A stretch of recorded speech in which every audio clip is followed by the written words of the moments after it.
Hi കൂട്ടുകാരെ, നമുക്കപ്പോൾ ഇന്നേ ഒരു ചായക്കൊരു നല്ല ഒരു 4 മണി പലഹാരം ഉണ്ടാക്കിയാലോ. ചായ തിളയ്ക്കുമ്പോഴേക്കും നമ്മുടെ പലഹാരവും റെഡിയാകും കേട്ടോ. അതിനുവേണ്ടി ഞാൻ 2 പഴുത്ത പഴം എടുത്തിട്ടുണ്ട്, ഏത്തയ്ക്ക.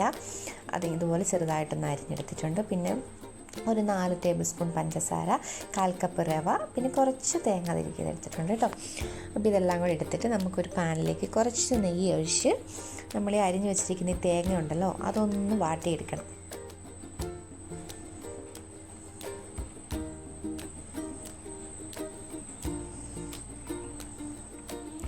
അത് നല്ലവണ്ണക്കൊന്ന് വാടി അതിൻ്റെ കളറ് നല്ലൊരു യെല്ലോയിഷ് കളർ പോലെ ആയി വരും കേട്ടോ. അതുവരെ അതൊന്ന് ഇളക്കി ഒന്ന് റോസ്റ്റ് ചെയ്തെടുക്കാം കേട്ടോ. നമ്മൾ പഴവും നെയ്യുമൊക്കെ ഇങ്ങനെ വരട്ടി തിന്നുമല്ലോ, അതേപോലെ അതൊന്ന് സോഫ്റ്റായി വരണം അത്ര തന്നെ. പിന്നെ അതിലേക്ക് അത് സോഫ്റ്റായി കഴിയുമ്പോഴത്തേന് അതിലേക്ക് കുറച്ച് നമ്മൾ എടുത്ത് വെച്ചിരുന്ന പഞ്ചസാര ഉണ്ടല്ലോ, പഞ്ചസാരയും കൂടിയിട്ട് ഒന്ന് മിക്സ് ചെയ്യണം. അപ്പോൾ അതൊന്നും കൂടെ ഒന്ന് ഇതാവും കേട്ടോ. പഞ്ചസാര അരിഞ്ഞ് അത് നല്ല ഉണക്ക് ആ പഴത്തിൽ പിടിച്ച് നല്ല ഇതായിട്ട് മാറും കേട്ടോ.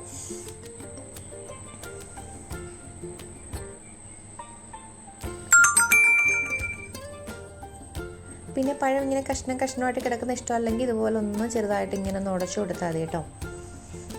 എന്നിട്ട് പിന്നെ നമ്മൾ എടുത്ത് വെച്ചിരിക്കുന്ന തേങ്ങയും കൂടെ ചേർത്ത് ഒന്ന് മിക്സ് ചെയ്തെടുക്കണേ.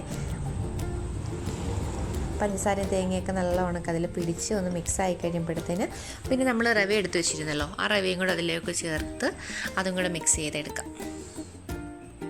പഞ്ചസാരയൊക്കെ അവരവരുടെ ഇഷ്ടമനുസരിച്ച് ചേർക്കണം കേട്ടോ. റവ ഇട്ടൊന്ന് മിക്സ് ചെയ്തിട്ട് നമ്മൾ കുറച്ച് പാൽ, ഞാനൊരു 1-2 ടീസ്പൂൺ പാൽ, 1-2 ടീസ്പൂൺ ഒരു 3 ടീസ്പൂൺ പാൽ ഒഴിച്ചിട്ടുണ്ട് കേട്ടോ. അതും കൂടെ ഒഴിച്ച് അതൊന്നും കൂടെ ഒന്ന് മിക്സ് ചെയ്തെടുക്കാം.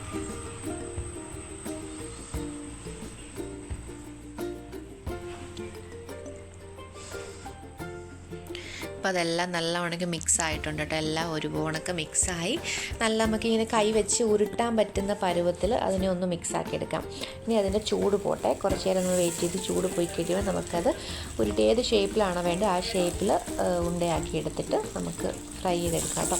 ഒരുപാട് എണ്ണയിൽ മുക്കി പൊരിച്ചെടുക്കണമെങ്കിൽ അങ്ങനെ ഡീപ്പ് ഫ്രൈ ചെയ്യണമെങ്കിൽ അങ്ങനെ ചെയ്യാം കേട്ടോ. ഞാൻ കുറച്ച് നെയ്യ് വെച്ചിട്ട് അതിലോട്ട് ഇങ്ങനെ ചെറുതായിട്ട് ഇങ്ങനെ ഒന്ന് ഇതാക്കണേ കേട്ടോ. അപ്പോൾ നമ്മൾ എടുത്ത് വെച്ചിരിക്കുന്ന ആ ഒരു മിക്സ് ഏത് ഷേപ്പ് വേണമെങ്കിലും എടുക്കാം. ഞാൻ ആദ്യം പക്ഷേ ഉരുളയാക്കിയിട്ട് കിട്ട് കഴിഞ്ഞപ്പോഴത്തേന് എനിക്ക് തോന്നി ഉരുള വേണ്ടായിരുന്നു. കാരണം അതാകുമ്പോൾ നമ്മൾ ഒരുപാട് എണ്ണയിലല്ലല്ലോ ഫ്രൈ ചെയ്യണേ, ഇച്ചിരി നെയ്യ് വെച്ചിട്ട് അതിലിങ്ങനെ എടുക്കുമല്ലോ. അപ്പം ഉണ്ടയാകുമ്പോൾ അതിന് എല്ലാ സൈഡും ഇങ്ങനെ ഇതായി വരാൻ പാടായിരിക്കും. അപ്പം നമ്മളല്ലാതെ സ്ക്വയർ ഷേപ്പിലോ അങ്ങനെ എന്തെങ്കിലുമൊക്കെ ആണെങ്കിലും പെട്ടെന്ന് അത് ഫ്രൈ ആയി വരും കേട്ടോ. പിന്നെ ഞാൻ ഇതിങ്ങനെ എടുത്തിട്ട് പിന്നെ ഞാൻ ബാക്കിയുള്ളതൊക്കെ ഞാൻ ചെറിയൊരു സ്ക്വയർ ഷേപ്പ് പോലെ ചെറുതായിട്ടൊന്ന് ആക്കിയെടുത്തിട്ട് അങ്ങനെ ഫ്രൈ ചെയ്തെടുത്തിട്ട് അതാകുമ്പോൾ 2 സൈഡും തിരിച്ചു മറിച്ചു വിട്ട് ഫ്രൈ ചെയ്തെടുക്കാമല്ലോ എന്ന് വിചാരിച്ച് അങ്ങനെ എടുത്തു കേട്ടോ.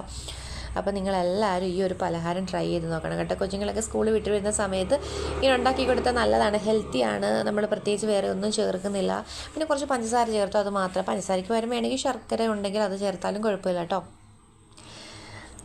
അപ്പോൾ എല്ലാവരും ഒന്ന് ട്രൈ ചെയ്ത് നോക്കുക. നല്ല സൂപ്പർ ടേസ്റ്റി ഒരു 4 മണി പലഹാരമാണ് കേട്ടോ. മക്കൾക്കൊക്കെ എന്തായാലും ഇഷ്ടപ്പെടും. അപ്പോൾ ഇത്രയേ ഉള്ളൂ ഇന്നത്തെ വീഡിയോ.